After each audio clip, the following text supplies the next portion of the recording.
number 5 na wattmeter pa rin. So the power input on under-excited 3-phase synchronous motor, kapag under-excited, lagging, kapag overexcited, leading. So the reading of the wattmeter are 28.5 and 46.2 kilowatts respectively.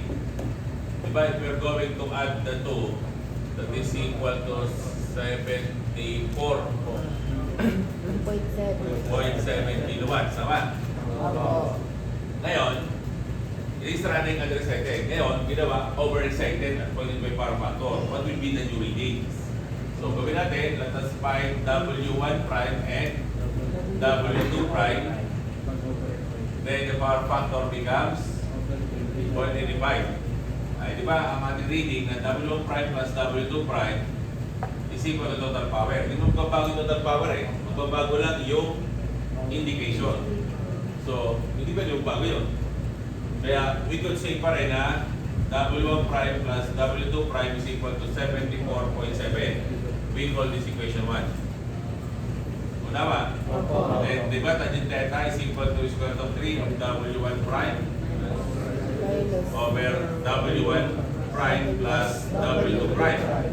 Now, W1 prime minus W2 prime, kung yung pa yun, di ka are, nakamultiply doon.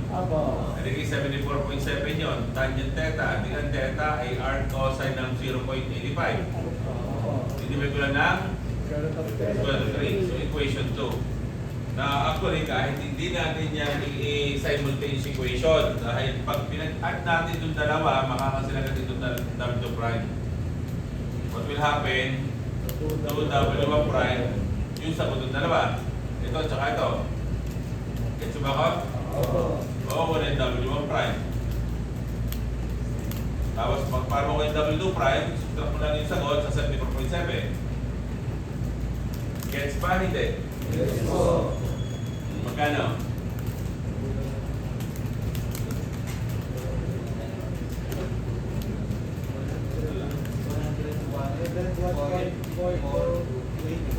Ano na maliwan? 101 point. Parang mali. Hindi pa po naka-divide. Divide ko nga. 50.7142.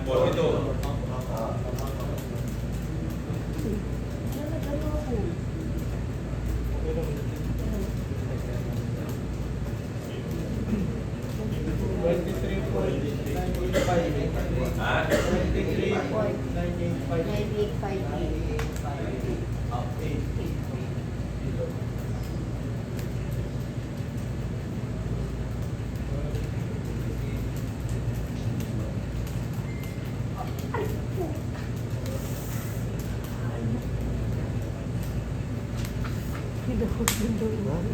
Sinuhuli po.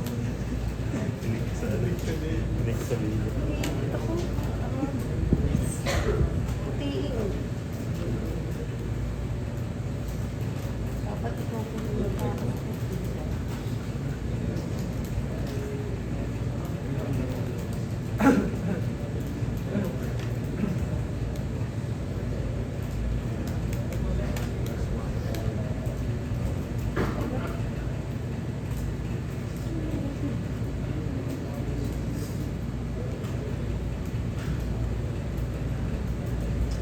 Tatanggal ko yung ano.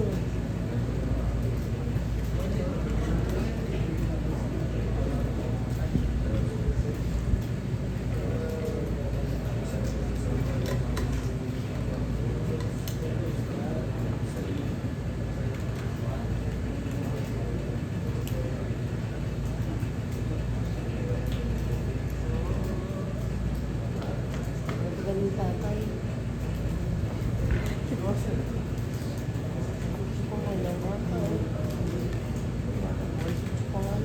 Pwede pa yun.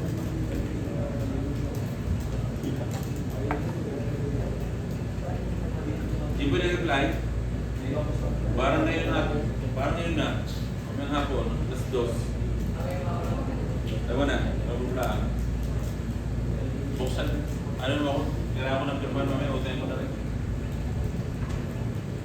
Yan ang pinakamuha.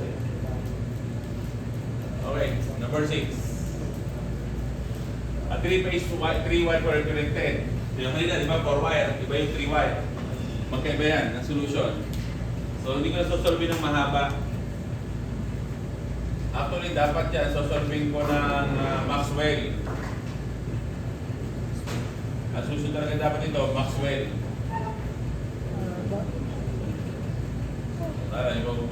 Maxwell. Alam ko, nagturo ko ito. Yo. Bibigyan ng say A, say B, say C. Tapos ganito. Hindi kagaya kanina ng 4-wire. Di ba ng 4-wire natin, kung naalala nyo, yung voltage din ay balanse. Kasi may ground. So kahit alin din is tatlo, pare-parehas lamang. Ito ngayon, hindi mo pwede makuha yung voltage sa ground ng bawat phases. Kasi nga, unbalanced. Unawa nyo ba? At especially walang binigay na ground. So lagyan ko na rin ng point O. Gets ba? Ngayon, if I have here line current IA, line current IB, line current IC, hindi natin makukuha basta-basta yung IA, IB, IC. Kasi sabihin nyo, sir, tigil yung current din wala nga voltage din Sir, tigil yung voltage sa 250 volts. Ang 250 volts ay alin? Line, yung BAB, BBC, BCA. Yun ang voltage na binigay. Naunawaan nyo ba? Opo.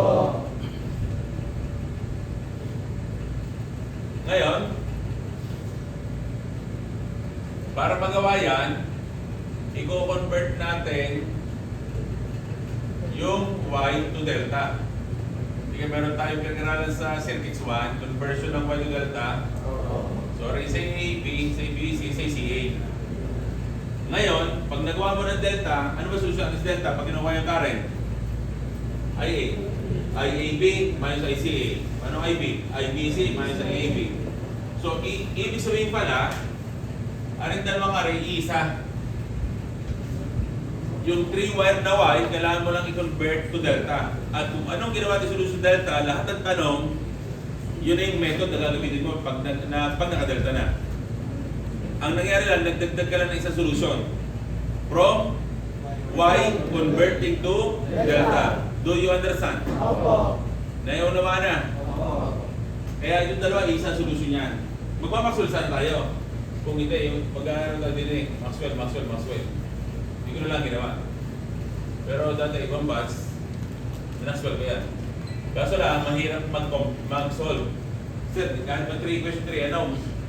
Ay kaya ka ng calculator natin ang mag-solve ng equation ng complex. Hindi kaya. Hindi kaya mag-solve ng equation ng complex. Pao, kumusta?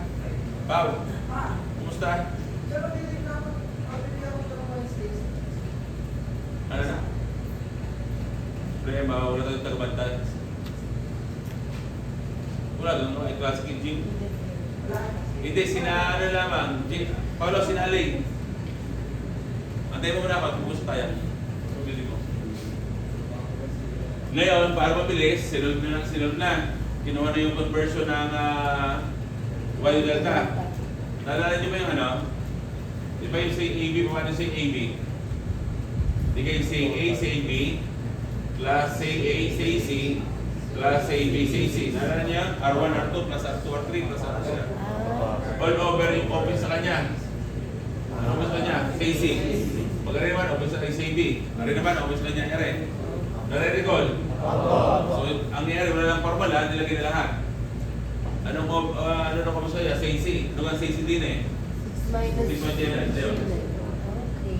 Kunawa. So, pwede ko na yung nagamitin lahat. Yung mga values ng say AB, say BC, say CA. Naunawaan? Makukuha yung IA. IAB minus ICA. So, check mo na. Okay lang ba? Anong BAB? 250 equals 0 all over say AB na nakuha doon. So, 27.1679 bar angle 73.3 minus 250 bar angle 120. Take note ha, baka mamaya mayroong effect yung tawag dito, yung sequence, mga negative. Makuha yung IA.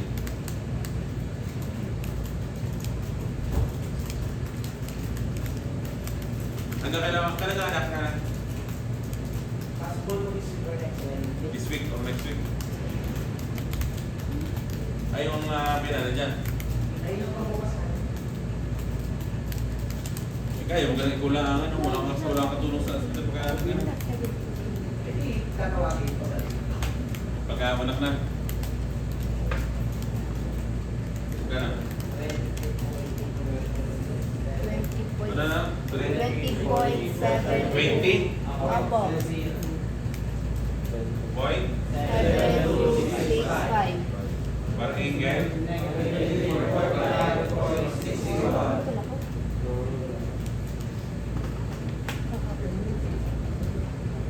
Then, IB. Anong IB? IBC minus IAB. So, 250 per angle negative 120 na. Ano sa IBC? 31.1497 per angle ano? Negative 14.99 minus BAB. 250 angle 0 all over 27.1679 per angle 73.33.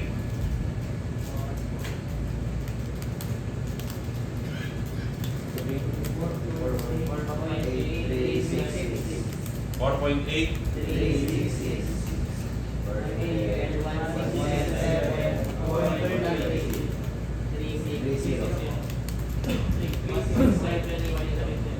Point 13. So, ito yung hinahanap. Next. IC.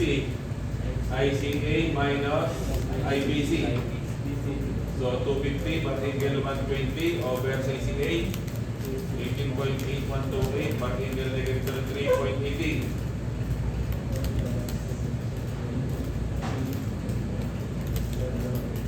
Sa IBC. 21.3. Ito nag-start.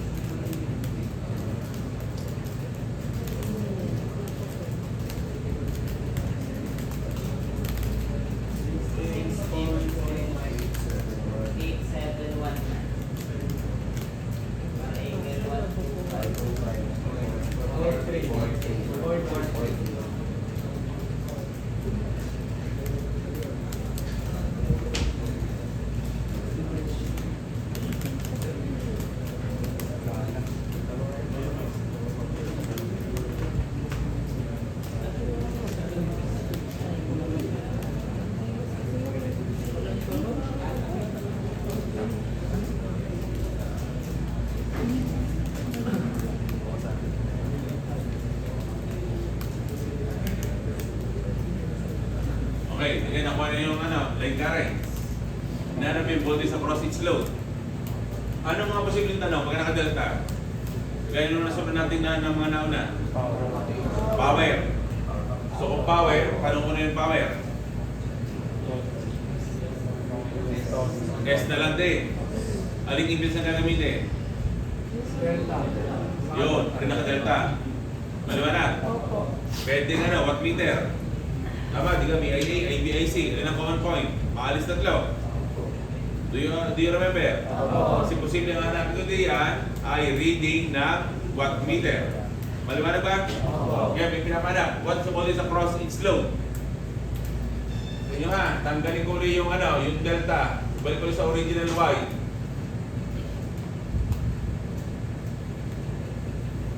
Gari line A, line B, at line C. Area point O. Area sa A, sa B, sa C. Diba? Ito yung mga BAO. Ito yung BBO. At ito yung BCO. Di ba meron tayong current na nakuha? Opo. Ito rin ba yun? Ito na yun, di ba? Nangyari lang, nakuha natin siya after na makakonvert sa delta. So, tinanggal ulit natin yung naka-delta para bumalik din eh. So, pwede ko sabihin BAO is equal to IA sa A. Ayun.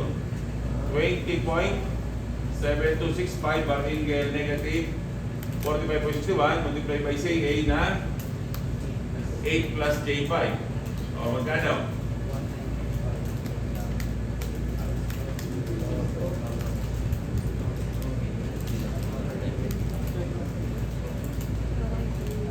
Ha?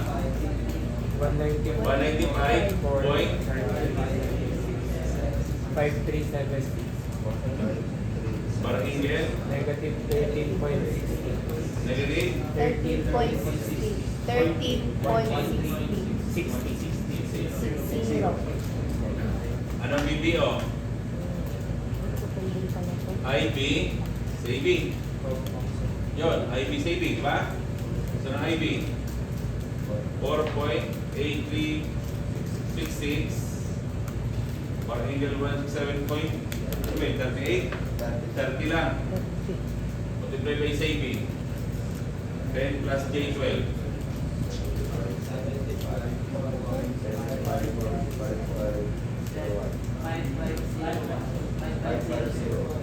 bar angle negative 142.50.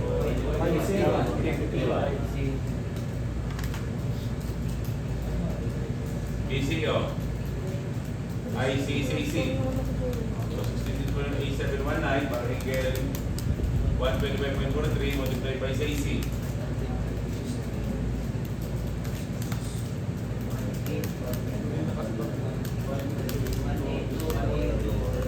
182.49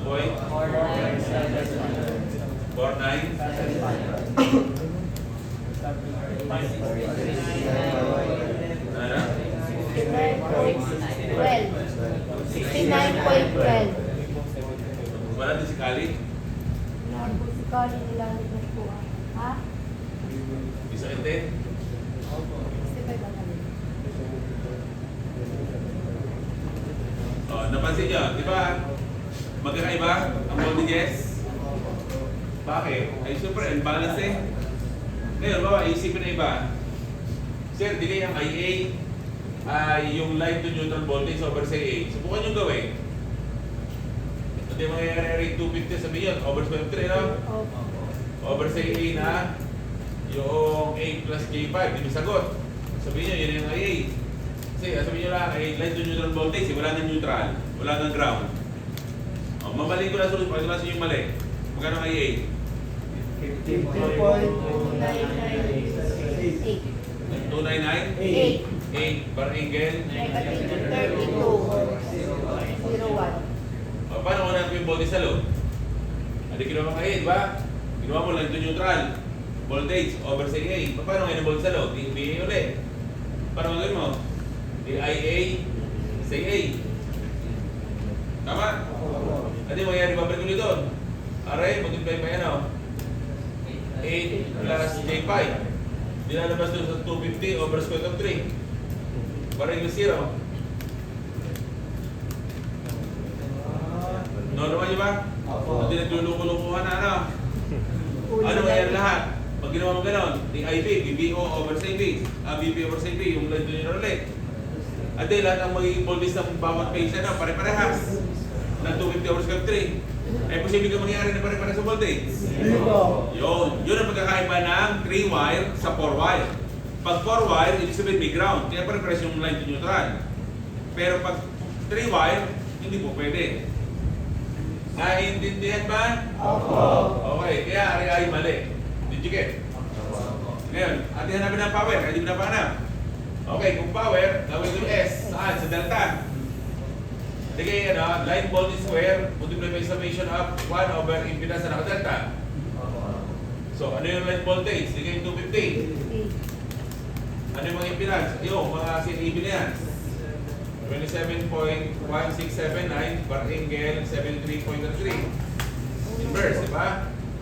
Plus 18.8128 per angle negative 33.18. Ano naman na, di ba?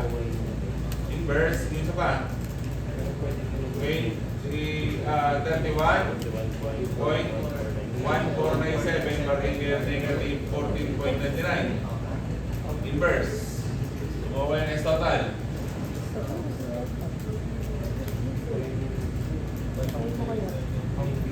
Anong ginawa ko din eh? Igaring BAB square over CAB, BBC square over CBC, BCA square over CCA, di ba? Na BAB, BBC, BCA pare-parehas na 250. Do you understand? O magkano?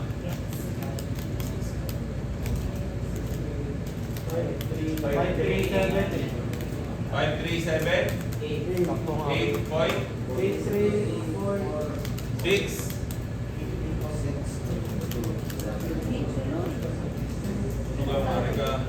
Hindi po nakastore yan sa Oh, kung naka-store ba? Halika lang ang install nyo. Sir, 537. Wala mang install eh. Hindi yun nila. Para sa ano nga install. Wala mang naka-store. Hindi nyo na install na rin. 537. So, sige, ano? Ano yan? Boy?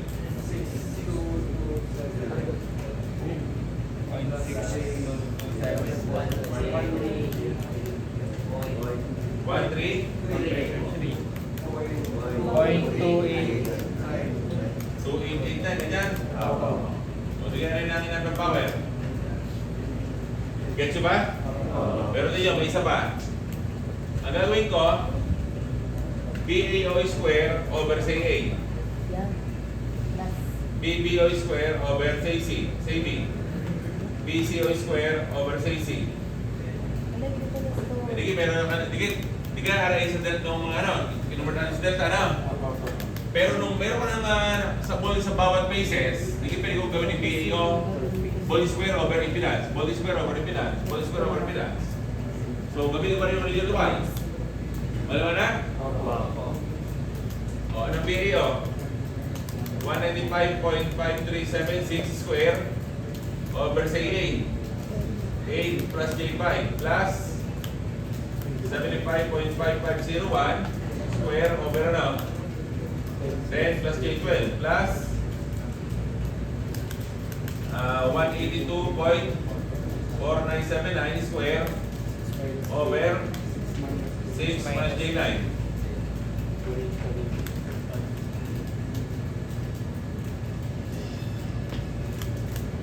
Resian decimal kaya? Nandito po po pala sa picture. O sige.